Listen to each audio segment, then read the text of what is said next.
ଆଚ୍ଛା, ତେବେ option trading ଆମ ଭାରତୀୟ ବଜାରରେ ଏହା ଏକ ଏମିତି ଦୁନିଆ ଯେଉଁଠି ଲୋକମାନେ ବହୁତ ବଡ଼ ବଡ଼ ସ୍ୱପ୍ନ ନେଇକି ପଶନ୍ତି, କିନ୍ତୁ ଦେଖିବାକୁ ଗଲେ ଅଧିକାଂଶ ଲୋକଙ୍କୁ ଶେଷରେ ନିରାଶ ହିଁ ହେବାକୁ ପଡ଼େ। ତେବେ ଚାଲନ୍ତୁ ଆଜି ଆମେ ଏକାଠି ବୁଝିବା ଏହି କ୍ଷତିର ଚକ୍ରବ୍ୟୁହରୁ ବାହାରି ଲାଭର ରାସ୍ତାକୁ କେମିତି ଯାଇହେବ, ତାର ଗୋଟେ ପୁରା ସ୍ପଷ୍ଟ ରୋଡମ୍ୟାପ୍।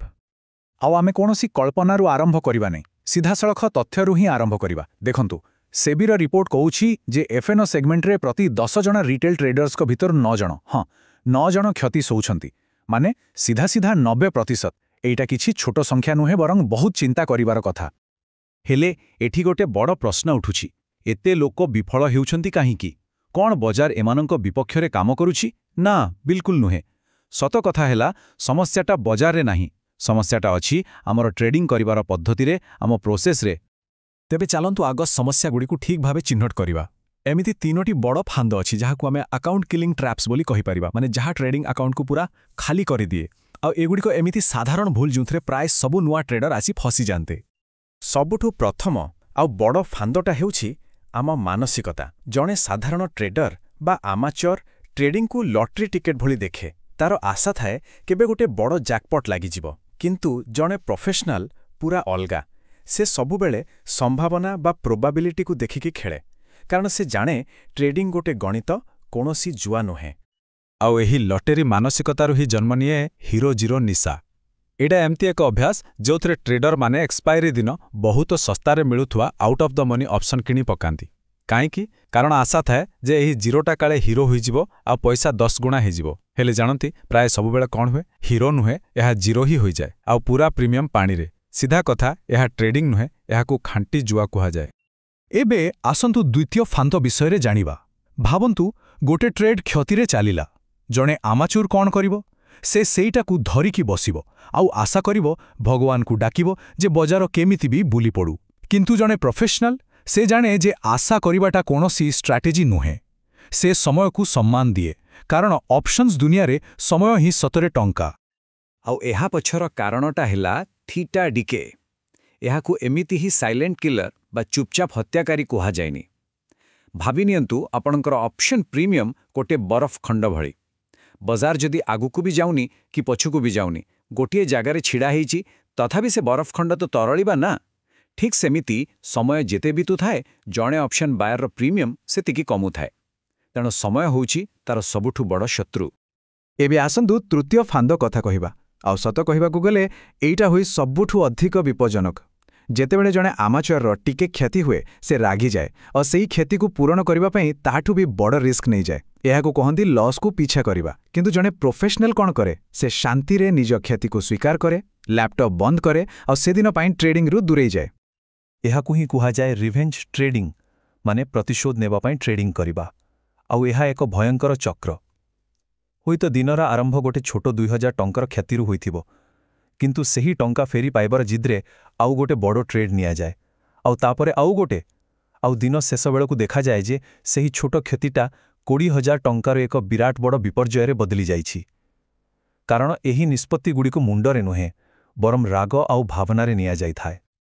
ଠିକ୍ ଅଛି, ତେବେ ଆମେ ଏବେ ସମସ୍ୟାଗୁଡ଼ିକ ବିଷୟରେ ତ ଜାଣିଗଲେ। ଏସବୁ ଶୁଣିବା ପରେ ଟିକେ ନିରାଶା ଲାଗିପାରେ, ଠିକ୍ ନା? କିନ୍ତୁ ଭଲ ଖବର ହେଉଛି, ଏହିସବୁ ଫାନ୍ଦରୁ ବାହାରିବାର ରାସ୍ତା ବି ଅଛି। ତେବେ ଚାଲନ୍ତୁ ଏବେ ସମାଧାନ ଆଡ଼କୁ ଯିବା। ଆମେ କଥା ହେବା ପ୍ରଫେସନାଲମାନଙ୍କର ରୋଡମ୍ୟାପ୍ ବିଷୟରେ।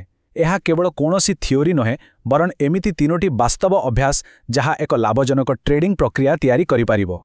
ସର୍ବପ୍ରଥମ ନିୟମ ହେଉଛି ୱାନ୍ ଲଟ୍ ରୁଲ୍। ଏବେ ପାଇଁ ଲକ୍ଷ ଲକ୍ଷ ଟଙ୍କା କମେଇବାର ସ୍ୱପ୍ନକୁ ଟିକେ ପାଖରେ ରଖନ୍ତୁ। ଆମର ଲକ୍ଷ୍ୟ ହେଉଛି ନିରନ୍ତରତା, ବଡ଼ ଲାଭ ନୁହେଁ। କାମଟା ବହୁତ ସରଳ। ଲଗାତାର 30ଟି ଟ୍ରେଡିଂ ଦିନ ପାଇଁ କେବଳ ଆଉ କେବଳ ଗୋଟିଏ ଲଟ୍ରେ ଟ୍ରେଡ୍ କରିବାକୁ ହେବ। ଏହାର ଉଦ୍ଦେଶ୍ୟ କେବଳ ପୁଞ୍ଜିକୁ ବଞ୍ଚେଇବା ନୁହେଁ, ବରଂ ନିଜ ଉପରେ ନିଷ୍ପତ୍ତି ନେବାର ଚାପକୁ କମ୍ କରିବା। ଯେତେବେଳେ ଟଙ୍କାର ପରିମାଣ କମ୍ ଥାଏ, ସେତେବେଳେ ଲାଭ ବଦଳରେ ପ୍ରକ୍ରିୟା ଉପରେ ଅଧିକ ଧ୍ୟାନ ଦିଆହୁଏ। ଆଉ କେବଳ ଯଦି ମାସ ଶେଷରେ ହିସାବ ଲାଭରେ ରହୁଛି, ତାହେଲେ ଯାଇ ପରବର୍ତ୍ତୀ ମାସରେ 2 ଲଟ୍କୁ ଯିବାର ଅଧିକାର ମିଳିବ। ଦ୍ୱିତୀୟ ଅଭ୍ୟାସଟି ହେଉଛି ପ୍ରସ୍ତୁତିକୁ ନେଇ।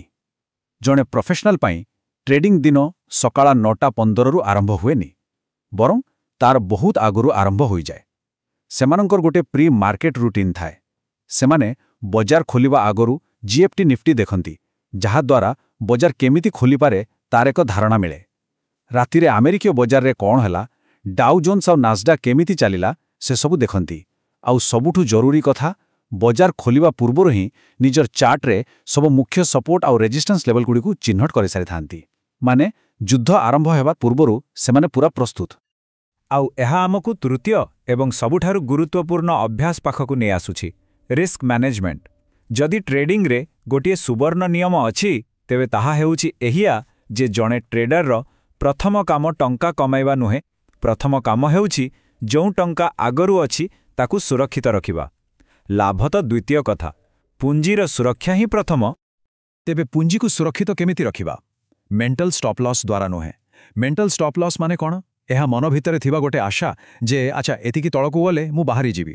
କିନ୍ତୁ ଯେତେବେଳେ ପ୍ରକୃତରେ ପ୍ରେସର ଆସେ, ସେ ଆଶା କୁଆଡ଼େ ଉଭେଇଯାଏ। ତେଣୁ ଆମକୁ ବ୍ୟବହାର କରିବାକୁ ହେବ ସିଷ୍ଟମ୍ ଷ୍ଟପ୍ ଲସ୍।